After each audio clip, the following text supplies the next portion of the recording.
Iniciando, bueno, yo soy Dr. Gale, médico, actualmente cursando la residencia de medicina interna en el Hospital Centro Médico Nacional el 20 de noviembre. Bueno, vamos a ver.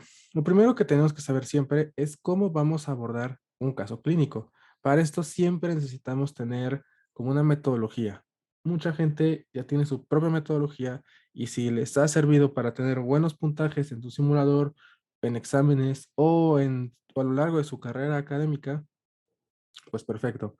Sin embargo, para este tipo de situaciones les recomiendo seguir otro tipo de orden, que quizá por sí solo les puede ayudar mucho, o si lo combinan con el que ustedes ya tienen, puedan tener buenos resultados.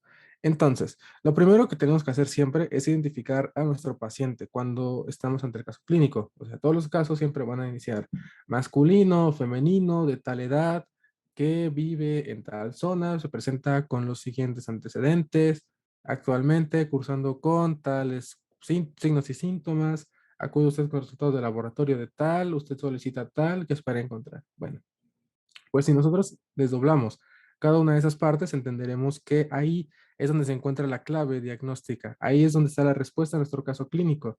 Y muchas veces incluso leyendo nada más podemos indagar antes de ver las opciones, nuestra respuesta, nuestra patología de base y hacer más sencillo el encontrar la respuesta o resolver el problema que se presente en las preguntas. Entonces, una vez más, lo primero siempre es el tipo de paciente, edad y sexo.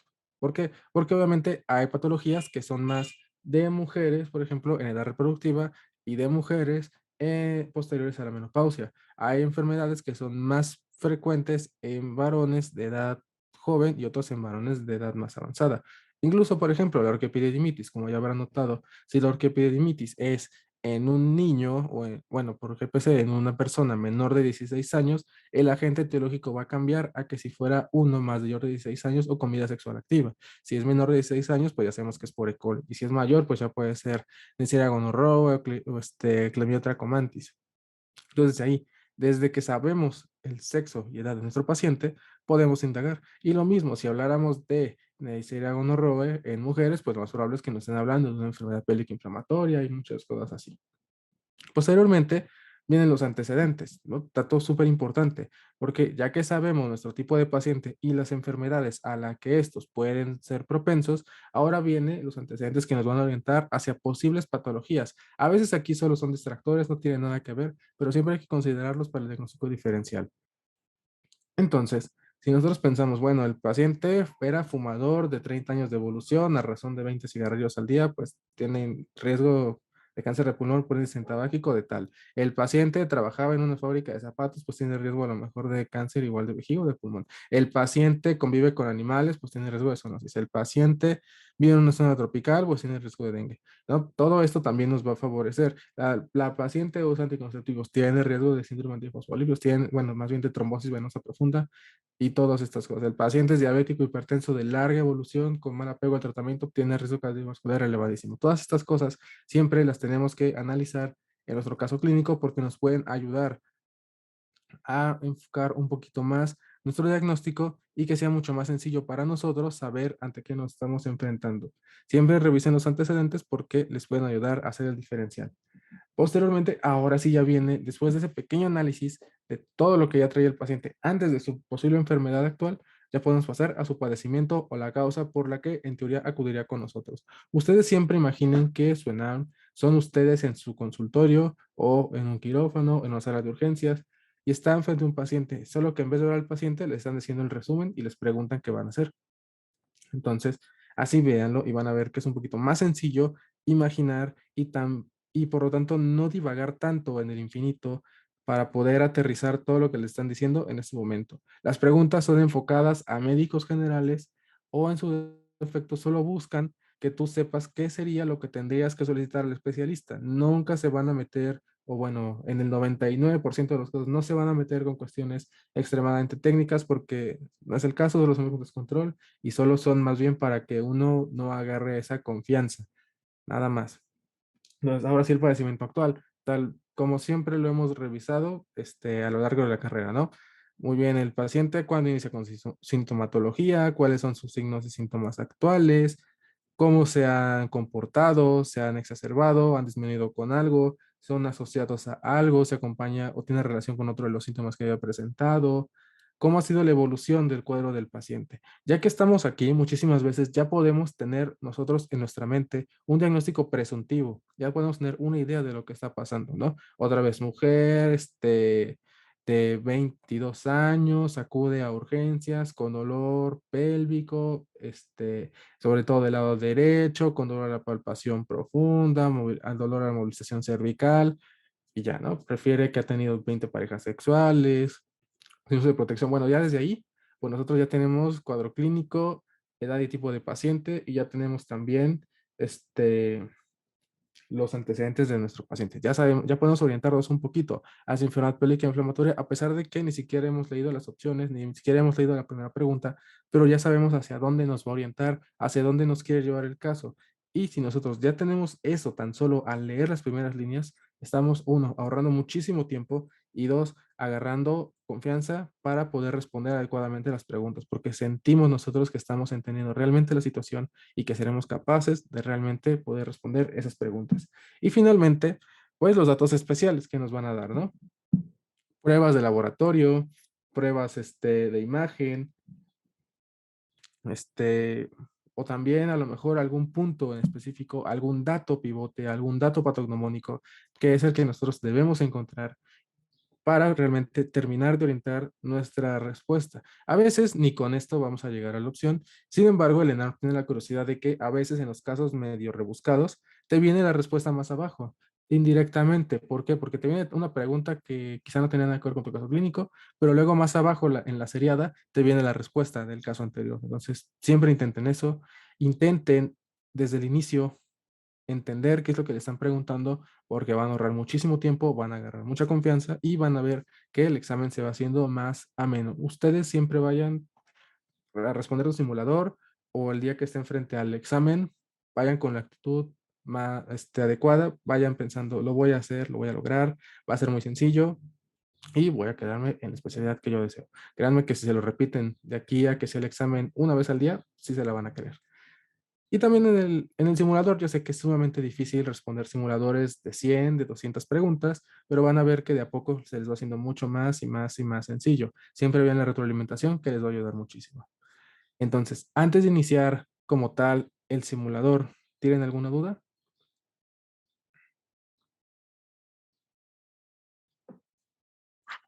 Todo bien, doctor, gracias. Muy bien. Bueno, entonces vamos a iniciar con nuestro simulador.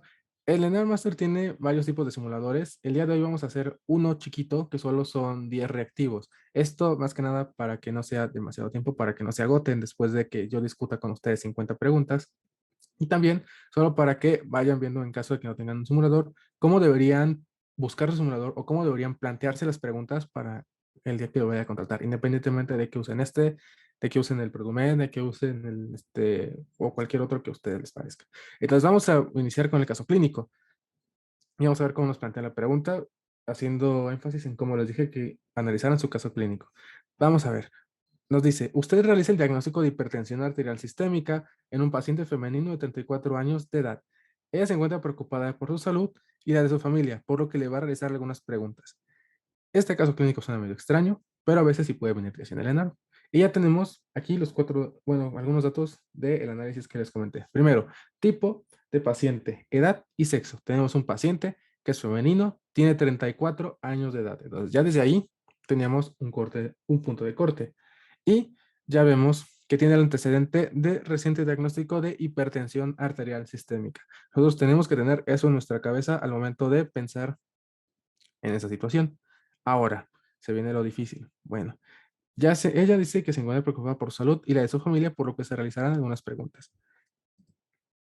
Lo primero, siempre pensando de acuerdo a la guía de práctica clínica. El ENARP siempre se va a basar en eso, o por lo menos otra vez en el 90-95% de los casos. El restante suele ser, en el caso de, por ejemplo, cirugía, que es el Schwartz, en el caso de pediatría, que es el Nelson, en el caso de medicina interna, a veces en el Harrison y a veces en otros libros que simplemente no vamos a encontrar, entonces demos la perdida. Y en el caso de ginecología, en el Williams. Esta puede ser una pregunta que sí viene como tal en la guía de práctica clínica. Y la pregunta es, ¿A qué edad se inicia el tamizaje de hipertensión arterial sistémica? ¿Alguno de ustedes recuerda a qué edad se realiza ese tamizaje?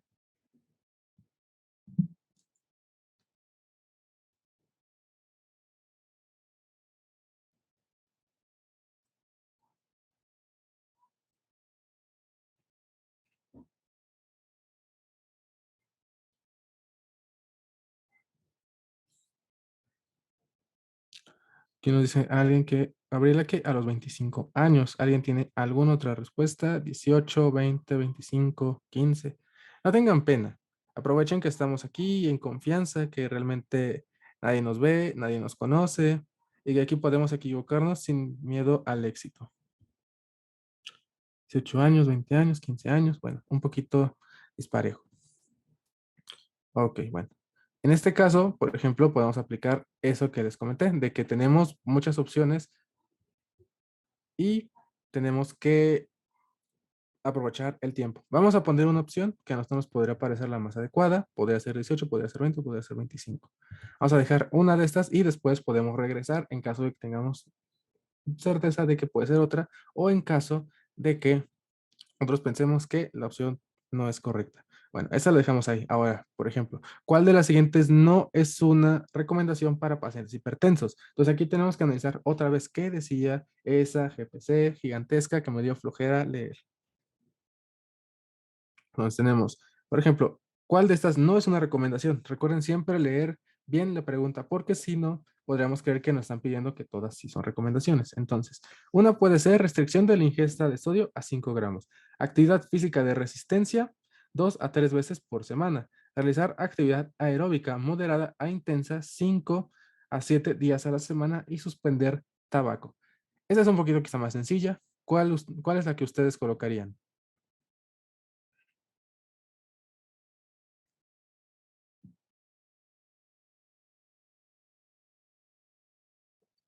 La C.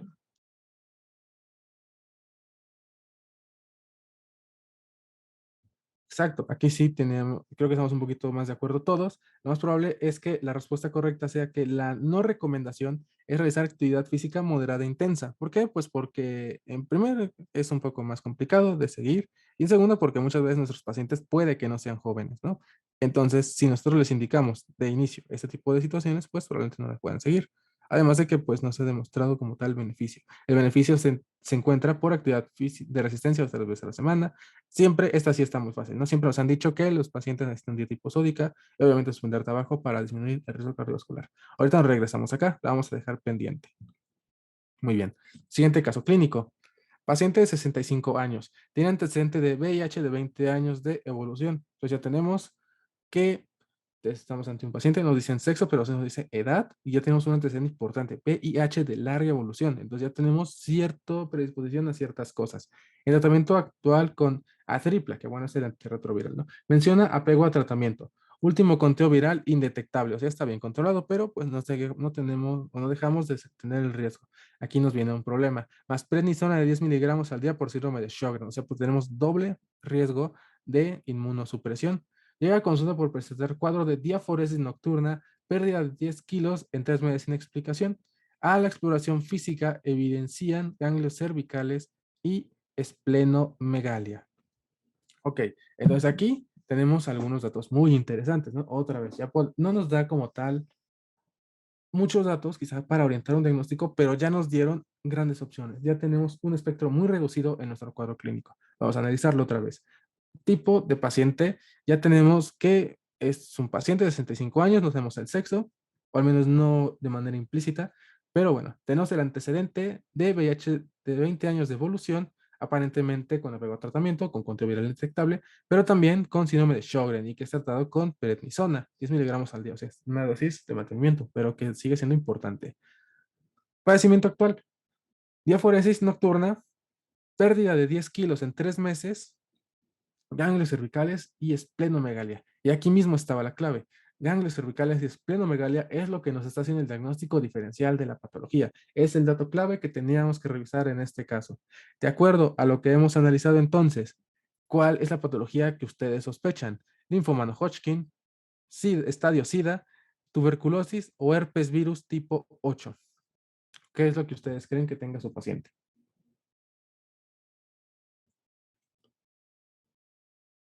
Alejandro dice que linfoma. ¿Alguien opina lo mismo? ¿Tiene alguna otra opinión?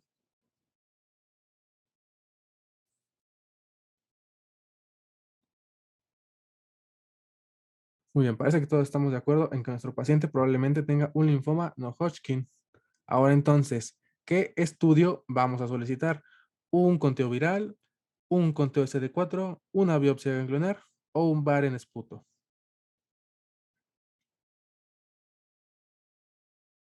¿Qué estudio es el que ustedes solicitarían?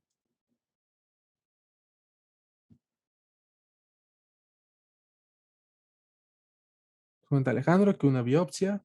¿Alguien opina lo mismo o algo diferente? Biopsia, biopsia, biopsia. Muy bien, todos quieren biopsiar a este paciente. Perfecto, ya lo biopsias. Ahora, ya que lo biopsiaste, ¿cuál es el principal tipo de linfoma no Hodgkin? Por epidemiología, el linfoma no Hodgkin principalmente, ¿cuál es? ¿Es de células T, de células B, de células CD19 o de células CD45? ¿Ustedes qué opinan?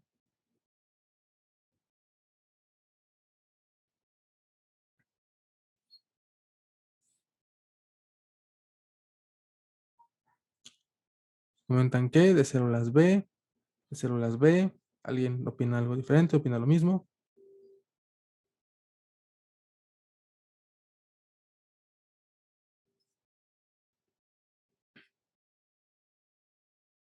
Muy bien, pues parece que todos estamos de acuerdo en que es generalmente de células B. Aquí viene algo importante. Por ejemplo, ¿cuál es la tasa de supervivencia a 5 años en pacientes con linfoma de Hodgkin? Imaginen el pronóstico de su paciente. ¿Ustedes creen que el linfoma de Hodgkin sea muy mortal o no es demasiado mortal o es más o menos mortal, ¿no? Nos viene tasa de supervivencia a 5 años de 60 a 65%, 10%, digo 100%, 10% menos o de 20 a 30%. Ustedes probablemente les dicen al paciente, oye, tienes cáncer. Su paciente, después de espantarse y pedir una segunda opinión, bueno, ya que aceptó su diagnóstico, le decir, bueno, doctor, ¿y cuánto tiempo tengo de vida, no? Entonces le van a decir que lo más probable es que o que a 5 años el porcentaje de pacientes que sobrevive es de, ¿y ustedes qué le responderían?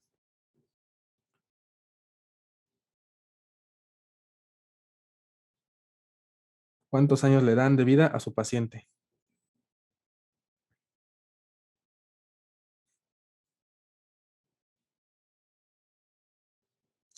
Comentan que de un 20 a 30%, puede ser, ¿alguien tiene otra idea?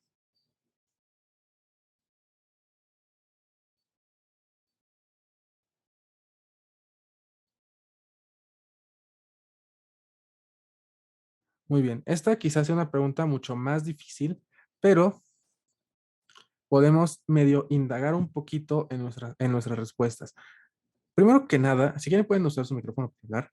Primero que nada, tenemos que saber más o menos qué tipo de cáncer o qué tipo de pronóstico tiene el linfoma de Hodgkin. ¿El linfoma de Hodgkin, ustedes consideran que es sumamente mortal o no? Podemos empezar razonando por ahí.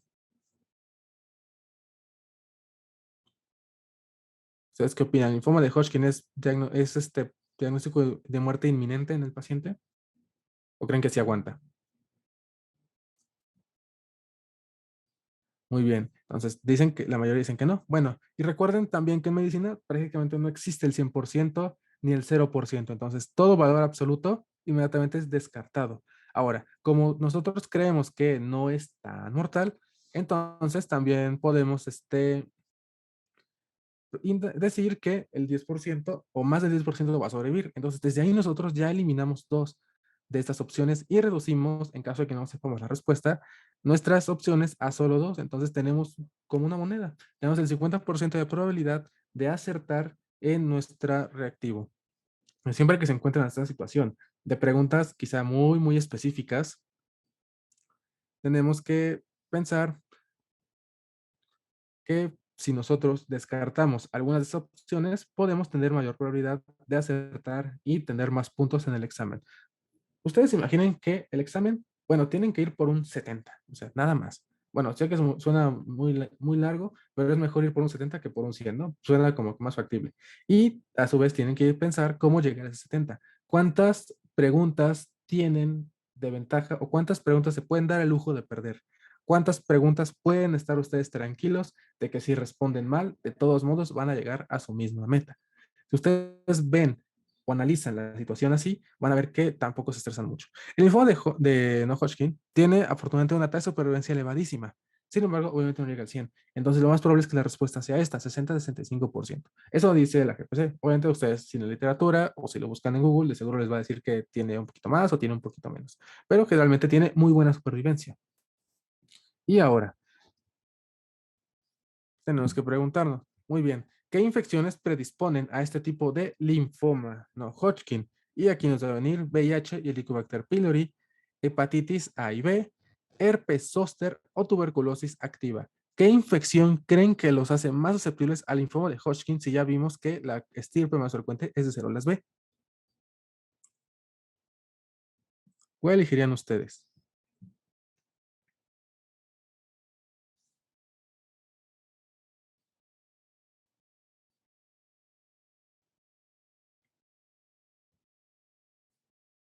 La. ¿Por qué creen que la A? ¿Qué los hizo decir que va a ser la A?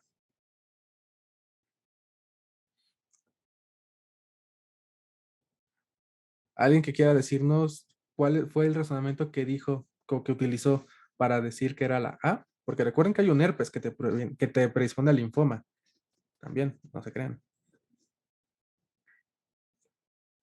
Alguien quiera compartir porque dice que es la A.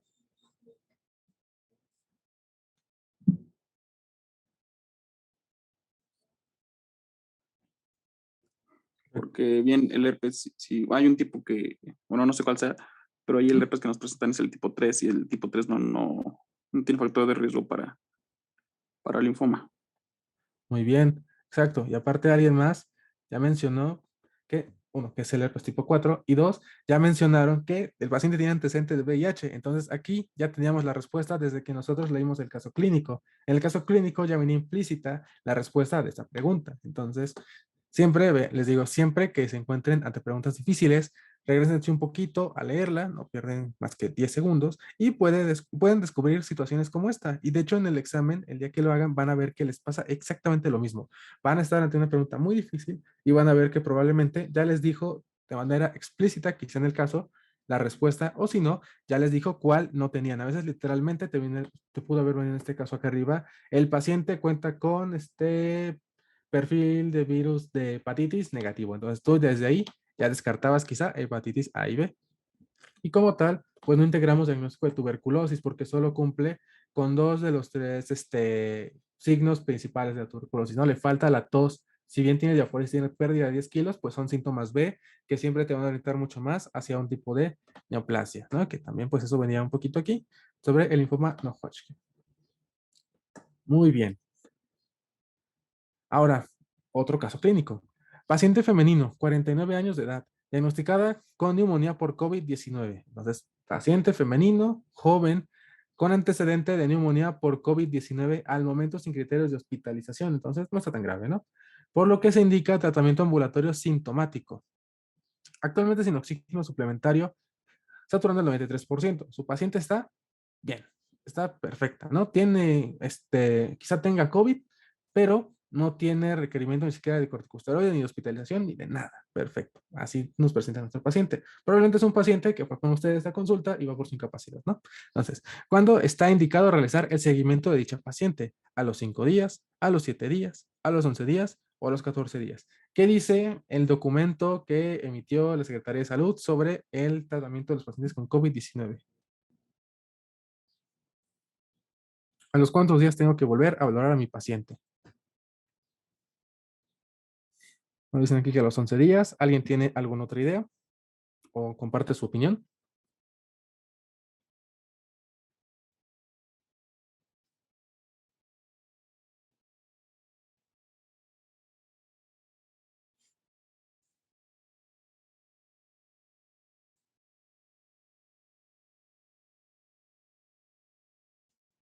No tengan pena. ¿A los cuántos días volverán a necesitar a su paciente?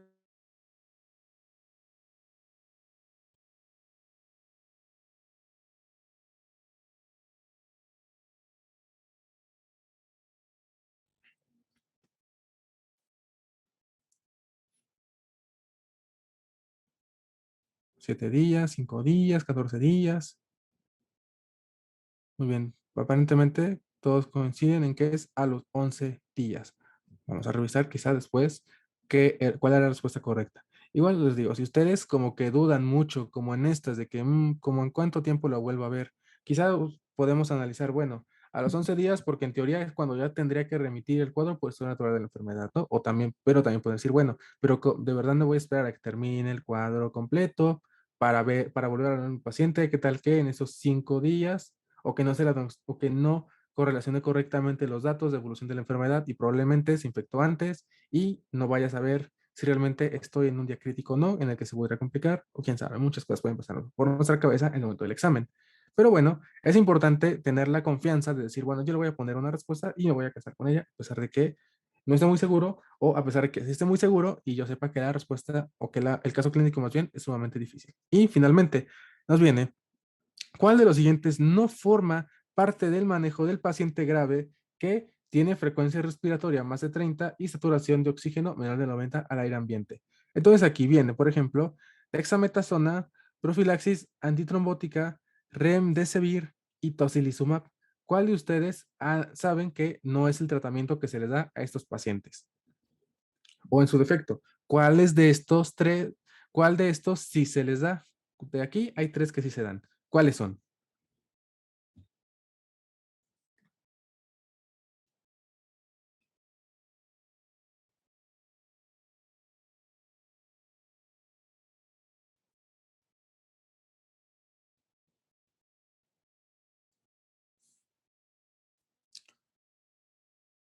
Muy bien, nos dicen que, por ejemplo, A y B parece que todos coincidimos en que sí se dan. Ahora la pregunta viene, ¿cuál es el que no se da? ¿Remdesivir o tocilizumab? ¿Cuál es el que ustedes no les van a dar a su paciente?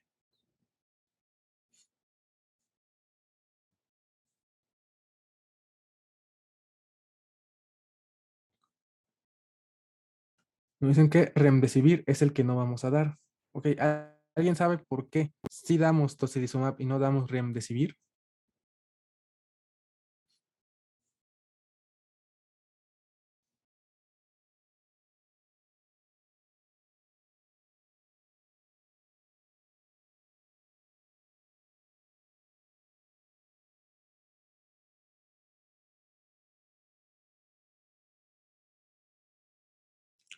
Vamos, no tengan miedo.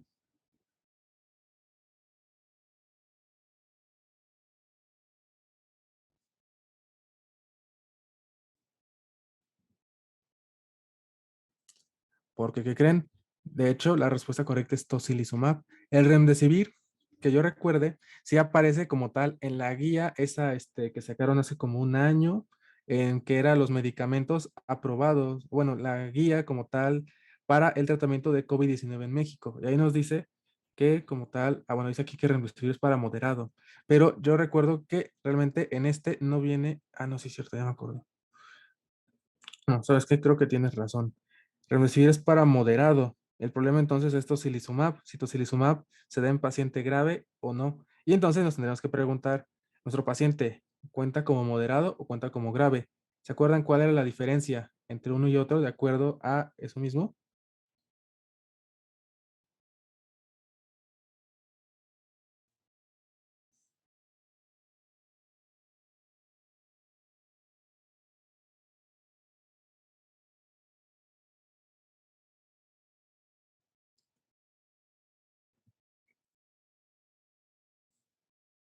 ¿No? Bueno, recuerden, por ejemplo, que cuando estamos ante un COVID moderado, es el COVID que como tal solo tiene datos de neumonía, o sea, por clínica, ¿no?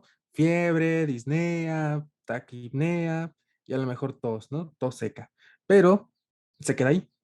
Y lo más importante para diferenciar entre COVID-19 moderado y grave, que quizás sea lo más útil, es la saturación del aire ambiente. Y obviamente que está chocando, ¿no? ¿Verdad? Pero si la saturación del aire ambiente nos dice más de 90, casi seguro que estamos ante un COVID leve a moderado. Y si está ante un COVID grave, pues obviamente sí tenemos como tal, ahora sí, nada más un COVID que es grave. COVID grave es lo mismo, neumonía por COVID y ya viene aparte taquipnea muy importante, o sea, frecuencia respiratoria arriba de 30, viene aquí dificultad respiratoria, que ya sea más importante, es una PAFI que corresponda a ese tipo de situaciones, o también quizá el dato pivote, el dato clave era la saturación. Saturación menos del 90% al aire ambiente. Entonces, tal cual nos dijeron, lo más probable es que la respuesta correcta en este caso sí sea remdesivir. Muy bien. Yo sé que estos casos a primera vista pueden ser quizá muy complicados o muy rebuscados o preguntas quizá un poquito más difíciles de analizar de lo que uno esperaría, pero no se preocupen, van a ver que como tal, de a poco, como vayan resolviendo casos clínicos, como vayan viendo videos de estos, ya sea míos, de otro creador de contenido, o que vayan viendo por ahí, preguntas que van soltando en distintas redes sociales, van a aprender muchísimos datos interesantes, datos como curiosos, que les van a ayudar a resolver este tipo de preguntas que quizás sí son un poco más complejas, pero que van a ver que de tanto que han hecho, de tantos exámenes que han revisado, ya pueden diferenciar por lo menos qué sí es o quizá más importante, qué no es y reducir las probabilidades de equivocarse. Y finalmente, un caso clínico en inglés. Si vienen así, creo que en el ENAR pasado fueron como 30 preguntas en inglés, entonces intenten de vez en cuando meterse a bancos de USMLA o busquen, si no, simuladores, ya sea de los que luego comparten los creadores de contenido o directamente pagar por uno. ¿Quieres incluir ese tipo de situaciones? Sobre todo para que no se estresen por no saber responder casos en inglés y para que ustedes también adquieran vocabulario más que nada, porque muchas veces, por no entender qué nos estaban preguntando, realmente no podemos responder la pregunta, a pesar de que el caso sea súper sencillo. Entonces, por ejemplo, aquí tenemos, ¿no? El caso de un hombre de 20 años estaba limpiando una ventana en el segundo piso de una casa cuando su escalera se cae y cae al suelo, ¿no? Con primero con el pie. Cuando se levanta, ve que no puede como tal, no puede levantar su pie y que tampoco lo puede evertir. Bueno, ahí está, ¿no? Ya que tenemos este cuadro clínico, entonces, esta es una pregunta de trauma. ¿Cuál es su diagnóstico más probable? Tenemos fracture talus, tenemos tear of the Achilles tendon, tenemos fracture of the calcaneus o fracture metatarsal shaft. ¿Cuál es la opción que ustedes sugieren que es la más probable?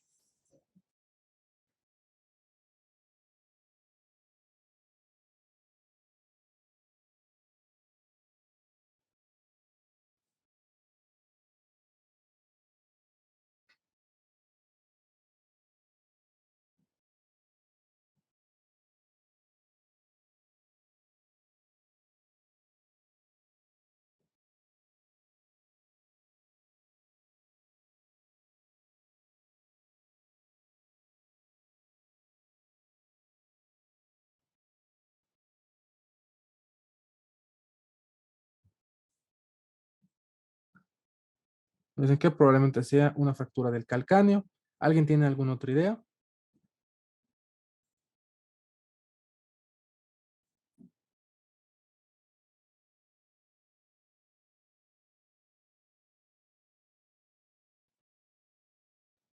La C, la C, la C. Ok. ¿Por qué ustedes creen que sea como tal una fractura de calcáneo? ¿Qué es lo que ustedes los lleva a considerar que es la respuesta correcta?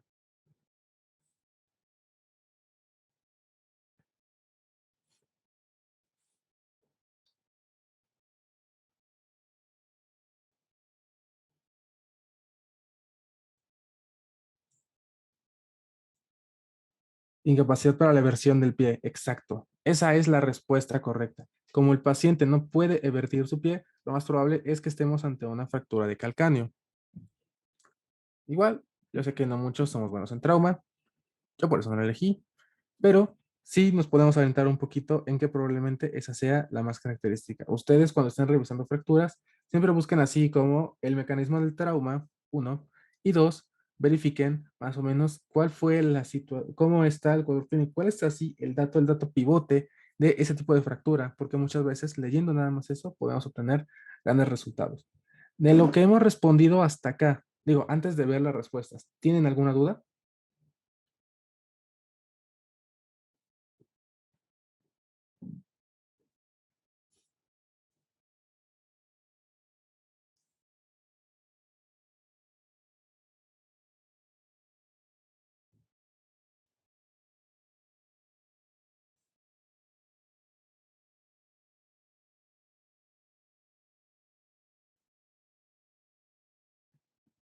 ¿No? ¿Todo correcto?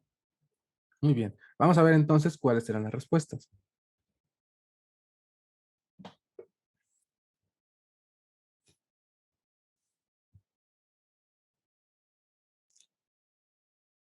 Muy bien, si nosotros hubiéramos realizado el ENARM en este preciso instante, hubiéramos tenido una calificación aproximada de 90. O sea, maestros, vayan y pasen por su plaza autorrino y oftalmo porque ustedes saben responder exámenes tipo ENARM.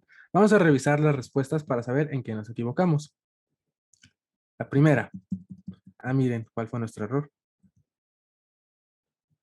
¿A qué edad se inicia el tamizaje de hipertensión arterial? Recuerden que es a los 18. La guía de práctica clínica, literalmente, hipertensión arterial en adultos mayores de 18 años. Entonces, como tal, desde ahí,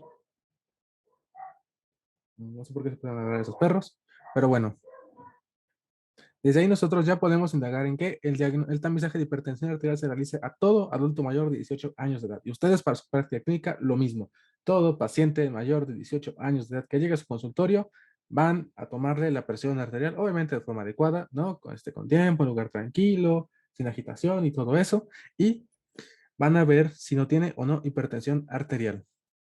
Recuerden que lo más importante es iniciar un tratamiento multidisciplinario y evitar ingresos hospitalarios. Ahora, la respuesta de acá, ¿por qué no era la restricción de sodio a 5 gramos? Pues porque recuerden que la guía nos menciona que es a 2 gramos. Entonces, como ven aquí, para prevenir hipertensión y disminuir la presión arterial, se debe reducir la ingesta de sodio a 2000 miligramos o 5 gramos de sal, o bien 87 milimoles de sodio por día. ¿Cuál es el problema? Que nos dice 5 gramos de sal, o lo que es lo mismo, su correspondiente a sodio puro, que solo son 2000 miligramos, porque recuerden que es cloruro de sodio.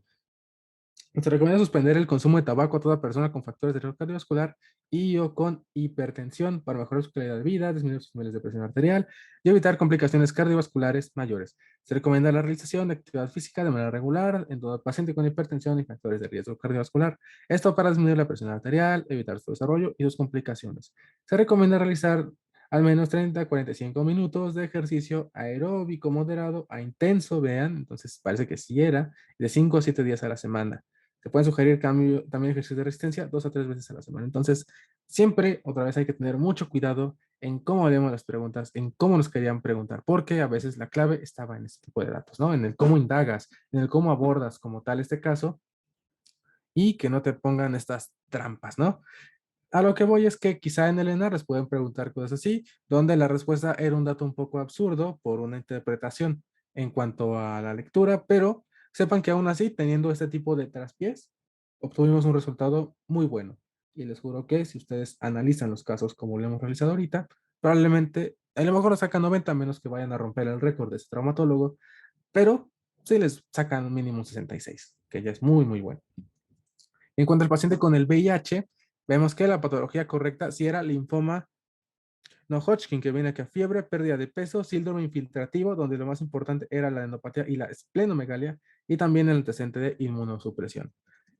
¿Qué estudio solicitamos? La biopsia ganglionar, obviamente para tener el diagnóstico definitivo del linfoma de no Hodgkin. El principal tipo de células del linfoma no Hodgkin, pues son las células B. Y recuerden que si los hubieran preguntado de qué estirpe de B, el más frecuente es el B grande, células B grandes. Y la tasa de supervivencia a 5 años, vamos a ver que asciende al 79, bueno, al año al 79%, a los 5 años al 63% y a los 10 años del 51%. O sea, tiene un pronóstico buenísimo, ¿no? Prácticamente. Y más porque nuestro paciente, pues de por sí ya tenía 65 años, ¿no? Pues sí, entonces, a pesar de tener un cáncer así, tenía una buena probabilidad de sobrevivir al menos unos 5 años. Y infecciones que predisponen al linfoma no Hodgkin, vemos que, sobre todo en personas mayores de 60 años, la exposición ocupacional a agentes tóxicos, infecciones, VIH y Helicobacter pylori incrementan la incidencia de linfoma no Hodgkin. Entonces, parece que sí, iba por ahí. Pero este caso está súper largo y realmente en el ENAR la serie solo es de 2 o de 3 preguntas. Entonces, bueno, pero aprovechamos para saber un poquito más sobre un tema que a veces no revisamos porque, pues es linfoma, ¿no? Nada más me van a preguntar cuál es la estirpe del linfoma. Paciente femenino de 49 años, esta es la del COVID-19, como tal, tenían toda la razón, el seguimiento es a los 11 días. Pacientes con neumonía y cuadro moderado, con saturación, como les dije, el dato pivote, la saturación más de 90, al aire ambiente, sin criterio de hospitalización, sin tratamiento sintomático ambulatorio, o sea, paracetamolito, con medición de oximetría y vigilancia hasta por lo menos el día 11 desde el inicio de los síntomas. Eso de acuerdo a la guía de México. Si ustedes leen literatura internacional, probablemente encuentren otros datos, ¿no? ¿Y cuál de las siguientes no forma parte del manejo grave? Pues tenían razón el remdesivir, porque ya vimos que en el paciente catalogado como grave, con neumonía, frecuencia respiratoria mayor a 30 o dificultad respiratoria menor a 90, inicio terapia con oxígeno, dexametasona o su equivalente esteroideo, profilaxis antitrombótica, tal cual, y tocilizumab. ¿Por qué? Porque remdesivir, como ustedes mismos dijeron, es para paciente que está con COVID moderado. Cuando estamos en COVID grave, pues ahora sí, ya le saltamos el tocilizumab. Mucho cuidado con esos dos, porque sí puede ser sujeto a confusión. Yo estoy a punto de equivocarme, nada más que pues ustedes me sacaron afortunadamente de mi error. Y finalmente, en el caso del paciente que tiene este tipo de fractura, bueno, aquí nos hacen un abordaje un poquito más amplio, ¿no? Porque pues el mecanismo de trauma quizá y el dato pivote, pues esa falta de versión del pie, ¿no? Era lo clave. Vamos a ver que este paciente ha sufrido una fractura de calcáneo. Esta ocurre más comúnmente por caída con el pie desde una altura superior a 6 pies, ¿no? Que son como 3 metros, o por un accidente automovilístico. El paciente no puede sostener su peso en el pie afectado. Aunque la queja a menudo se centra en un solo pie, la lesión puede ser unilateral. Bueno, además de la fuerza, se transmite a la columna lumbar y va a existir fractura con compresión. Bueno, por lo tanto, de obtener, bueno, la fractura de metatarso es menos probable en este tipo de accidentes. Se mayormente fracturas de la marcha o por fatiga, no sobre todo por fatiga. El paciente refiere dolor en el pie, pero puede soportar su peso. Entonces, eso es lo importante quizá del metatarso, ¿no? Que es la por fatiga, ¿no? Que nos hablan de que el paciente es soldado, ¿no? Por eso se refiere con fatiga. Bueno, casi siempre cuando es por fatiga nos hablan de que el paciente era soldado y que puede soportar su peso. Cuando hablamos del astrágalo o del talus, bueno, vemos que este está entre el recto y la tibia, formando una articulación subtragaleana, entonces no, como tal, ¿no? Y aunque el astrágalo se puede romper al torcer el tobillo, esto es muy raro. Por lo tanto, y aparte, pues es más frecuente que se rompa en accidente automovilístico. Entonces, otra vez, ¿cuál era el dato pivote? Que el paciente no puede soportar el peso en el pie afectado y que se cayó de una altura muy importante. Y yo también estoy de acuerdo en que la versión del pie, pues era como que algo que también te podía ayudar a hacer como tal el diagnóstico diferencial. Entonces, vean cómo también vale la pena como retroalimentación, quizá leer siempre la respuesta, estemos correctos o incorrectos, siempre revisen cuál es la justificación de la respuesta del simulador. También porque a veces los simuladores, pues, ¿cómo les diré? Juntan como que muchas preguntas y en uno que otro, ya sea que usen literatura quizá no útil para el ENAR, digo, porque puede ser muy reciente, pero la tendencia quizá hace 10 años era otra y por lo tanto estaría incorrecto porque no es la tendencia con la que se quedó el que elaboró ese examen. El ENAR no te agarra literatura reciente, te agarra las guías, práctica clínica, que si de por sí se basan en guías europeas la mayoría de las veces, que a su vez ya tenían un retraso o que fueron publicadas hace 5 o 6 años, no debemos confiarnos en que las últimas tendencias realmente sean aplicables. A lo mejor solo con COVID-19, ¿no? O cuando se actualice una guía que tenga actualización 2021-2022, que aún no salen, pero bueno, siempre hay que tener eso en cuenta. Entonces, consejos para poder responder adecuadamente el ENARM, ¿no? Uno, mantenga la calma. Yo creo que es el consejo más importante, mantener la calma, estar tranquilos, estar quietos, saber que solo es un examen. No les voy a decir eso de que un examen define tu vida, porque este examen sí define tu vida, ¿no? Sí, pues define, incluso te va a perseguir toda tu vida esa calificación si vas al IMSS. Si no vas al IMSS, pues probablemente no, pero siempre esa calificación, ese numerito mágico que saques, sí va a ser un determinante en tu vida. Pero llévatelo tranquilo, ¿por qué? Pues porque quizá no quedes y lo más probable es que hagas otra cosa un año y ya está. Puedes mejorar tu currículum, puedes buscar nuevas alternativas en la medicina, puedes trabajar como médico general, puedes dedicarte a arreglar o a mejorar tus enlaces, tus conexiones familiares o sociales, puedes hacer muchísimas cosas, puedes hacer algo que no tenga nada que ver con medicina, que también es algo súper importante. Nosotros médicos quizá estamos muy acostumbrados a que la medicina debe ser el centro de nuestra vida, cuando es todo lo contrario, solo debe ser un elemento más en una vida integral de una persona que obviamente al ser un ser humano tiene la libertad de tener relaciones familiares, relaciones sociales, relaciones sentimentales, tiene derecho a tener pasatiempos, a tener descanso, hacer actividades que lo hagan él feliz. Y la medicina solo es una más de esas, no puede ser el centro de su vida. Entonces, ustedes vayan otra vez con esa actitud, vayan creyendo que son el mejor jugador del equipo, vayan creyendo que el examen es sencillo y vayan creyendo que van a pasarlo con una calificación súper importante. Yo me fui más o menos así. La verdad es que yo creía que o en el ENAR o yo sacaba más de 70 o sacaba menos de 50, pero me fui así, sabiendo que yo o iba a hacer un big hit o en su efecto que iba a caer estrepitosamente. Afortunadamente yo saqué 75, tuve la fortuna de tener un buen puntaje a nivel nacional y tuve también la fortuna, ¿no? O la desgracia de que yo podía elegir todas y cada una de las especialidades, cualquier especialidad que yo quisiera. Que no se crean, ¿eh? También eso de tener muchísimas opciones, luego a uno le juega en contra. ¿Qué más? Otro consejo que les recomiendo es siempre cásense con una letra. En caso de que lleguen preguntas súper difíciles que digan así, no, o sea, no te entiendo nada, no sé ni qué me estabas preguntando, quizá como en el caso de este, ¿no? De trauma, no te entiendo nada, no sé ni para qué voy y no, no entiendo qué es el caso clínico, no entiendo qué me estás preguntando, a pesar de que ya lo analicé por completo, ¿no? Ya sea porque realmente pues, simplemente no sabes de ese tema o eres malísimo en ese tema, como yo soy malísimo en trauma, por eso no lo entendí. Bueno, entonces te puse un consejo es que te cases con una letra, ¿no? O sea, esto ya es personal, o sea, A de la primera es la buena, B de esta es la buena, C de Cristo, D de Diosito o la mnemotecnia que a ustedes más les guste. ¿Esto por qué? Pues porque si ustedes van con esa idea, primero no pierden tiempo, ¿no? Porque recuerden que su ENAR probablemente también sea como el anterior de 280 preguntas en 6 horas. Entonces ustedes ya saben, ya les habrán contado que tienen que responder más o menos una pregunta por minuto o pregunta por minuto y medio, ¿no? Como si, si tenemos que leer el caso clínico, tenemos que leer las respuestas, tenemos que analizar la pregunta y tenemos que estar seguros de nuestra opción, pues a lo mejor se nos va a, vamos a quedar cortos de tiempo. O en otro caso, pues vamos a empezar bien, pero ya como a la hora nos vamos a agotar, a las 2 horas vamos a estar ansiosos, cansados, estresados, vamos a estar llorando, rezando a Diosito o preguntándonos por qué no mejor elegimos todo tipo de carrera, ¿no? Cosas así, cosas muy raras que pasan durante el examen de ENAR, ya lo verán.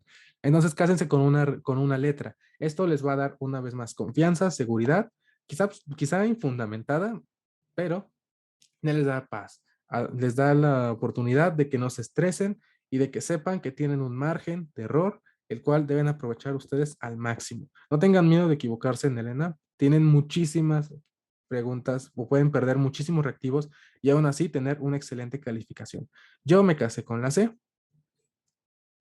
pero bueno, pues eso es meramente suerte, ¿no? Si me hubiera casado con la B, a lo mejor tendría más de un lado o más de otro, o si me hubiera casado con la D o con la A. Lo importante es que ustedes sepan que van a estar, que todo va a estar bien, independientemente de la que usen. Y si no se la saben y responden cualquiera, pues tienen 25% de probabilidad de acertar. O sea, si no se saben 70, bueno, si no saben 50, por ejemplo, tienen la probabilidad de esas 50, si ustedes se casan con una letra, probablemente de esas 50 ustedes tengan 13 aciertos, a pesar de no tener la más mínima idea de qué les preguntaron. 13 aciertos que valen muchísimo si uno se pone a pensar, ¿no? Y a su vez, pues, de su total de margen de error, pues no se gastó 50, se gastó 37, 38, 36 o las que hayan salido, ¿no? Puede que incluso tengas un poquito más de suerte o puede que si te casas con la C, puedas relajarte y pensar un poquito más, bueno, o sea, igual y no me la sé, pero sé que, por ejemplo, la A, pues no era, ¿no? Entonces ya reduces de ese 100 a solo un 75 y tú solito te vas como haciendo la idea de que tienes más probabilidad y de que tu razonamiento está bien fundamentado y obtendrás mayores resultados. Siempre hagan eso y van a ver cómo obtienen mejor puntaje. Incluso en sus simuladores van a ver cómo haciendo esto. Uno, no se van a cansar tanto. Y dos, van a empezar a notar cambios o aumentos importantes en su puntuación. Y también, si otra cosa es que si salen mal en su examen de simulador, no pasa nada. Hagan otro el día que les corresponda. Ese día, revisen con mucho cuidado la justificación y ustedes imagínenselo, realmente créanselo. Ok, entonces aquí decía que mi paciente que se cayó y que ya no podía mover el pie, esos son datos característicos de fractura de calcáneo. Así piénsenlo, razónenlo y van a ver cómo después de tropezarse 1001 veces con la misma piedra, un día sí se la van a creer, sí van a saber qué tenían que responder, sí van a entender el por qué, esa era la respuesta. Y a lo mejor no les viene de fractura de calcáneo, pero les viene de tendón de Aquiles y ustedes sabrán que por lo menos fractura de calcáneo no es. Entonces, siempre vean así. Siempre vean en su simulador la justificación y siempre intenten comprender la justificación de acuerdo a su caso clínico. Intégrenlo y van a ver cómo aprenden muchísimo mejor, muchísimo más rápido y aparte ganan más y más confianza. Bueno, después de ese pequeño speech, ¿ustedes tienen alguna duda respecto a cómo responder a casos clínicos o respecto al ENAR?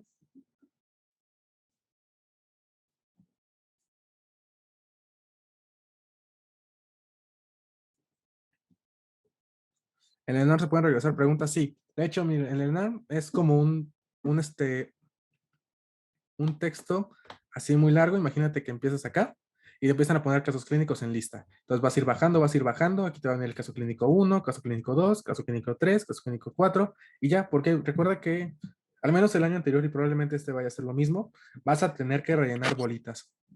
Entonces nada más es así, rellenas bolitas, rellenas bolitas, rellenas bolitas y todo es una lista así grandotota, grandotota de casos clínicos.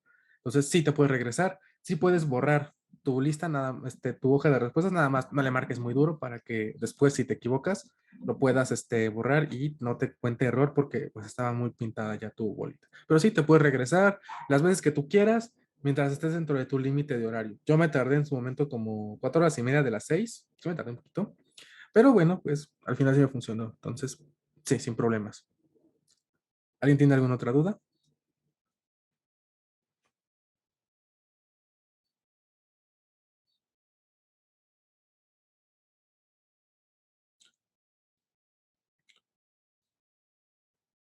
Y nos dicen que lo más importante quizás sea eso, prestar atención en los detalles de los casos. Y sí, realmente por eso se recomienda hacer simuladores. No es tanto por vender, digo, como todo, ¿no?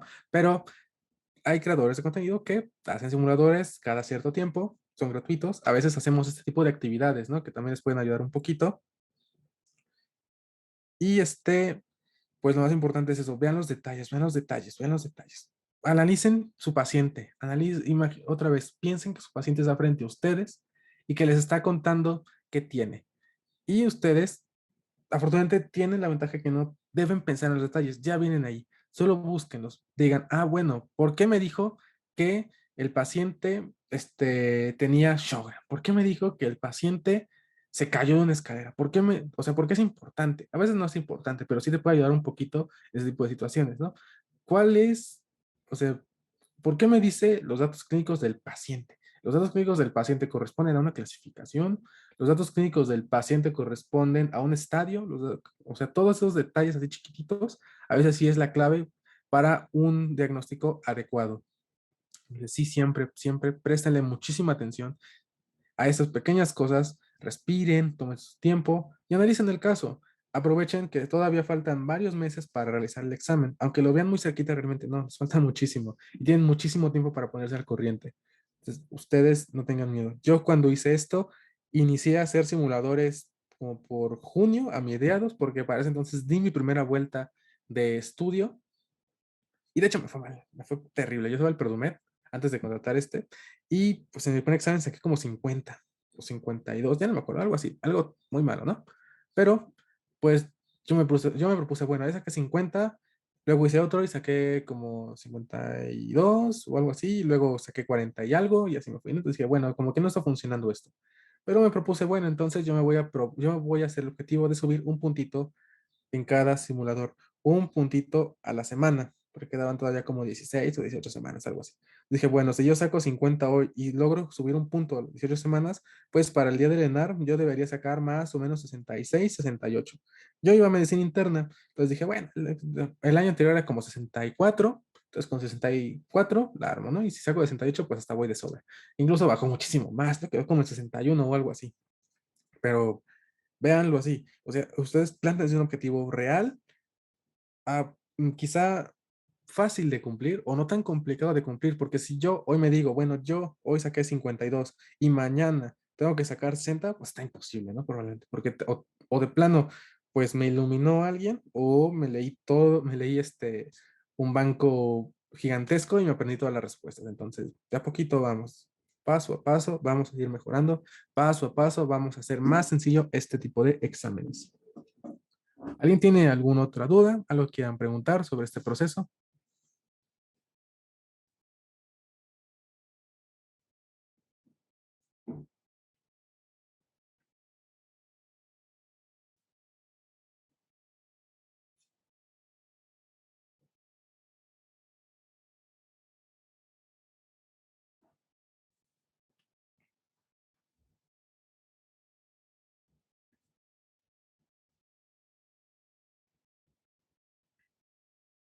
Bueno, parece que todo bien. Perfecto. Bueno, pues muchas gracias por acompañarnos. Yo sé que es sábado en la tarde. Pero bueno, ya se han ganado ustedes el derecho a divertirse, a ser felices, ya han aprovechado muy bien una hora de su tiempo. Ahora estoy seguro de que si realizan un simulador, les va a ir muchísimo mejor. Entonces ustedes siempre vayan así, vayan sabiendo que cada día van mejorando. Quizá tropiecen, pero cada día ustedes van a ser mejores médicos, cada día que estudien van a ser mejores, le van a solucionar mejor la vida de su paciente. Y créanme, cuando estén de este lado, ustedes van a recordar cuando estaban estudiando este examen, cuando aprendieron un tema que quizá no era en la facultad por estudiar por este examen, y aún así van a sentir una enorme satisfacción de saber que lograron vencer quizá esta pared, este muro, este reto tan grande que nos han mostrado, en el cual nos han dicho que algunos, la carrera no sirve para presentar este examen. Eso no es cierto, la verdad. El ENARM solo es el reflejo de cómo eres capaz de resolver casos clínicos y cómo es tu análisis como clínico, nada más. Pero juro que el día que estén de este lado, cuando sean especialistas, bueno, cuando estén en su especialidad, van a recordar con mucho cariño estos días y van a saber que todo su esfuerzo al final sí valió la pena. Entonces, si no hay nada más que agregar, me despido. Recuerden, este video de todas formas se sube al canal Dr. Gale y pues por ahí lo andaremos subiendo a las redes sociales. No olviden seguirnos en las redes sociales, también sigan en Armaster, ellos también van a estar haciendo este tipo de dinámicas con otros médicos, entonces les podrá ayudar muchísimo. Sí, ya no hay nada más que agregar. Bueno, acá el canal se sube, Doctor Gale, le pones así en YouTube, DR espacio GALE, y ahí nos estamos subiendo. Ya tenemos uno, que fue uno que hicimos hace un mes, se sube y probablemente en un mes hagamos otro. Entonces, bueno, por ahí pasen la voz. Sí, ya no tienen ninguna duda. Bueno, pues sea todo por el día de hoy. Gracias por acompañarnos y ya nos vemos en próximas emisiones.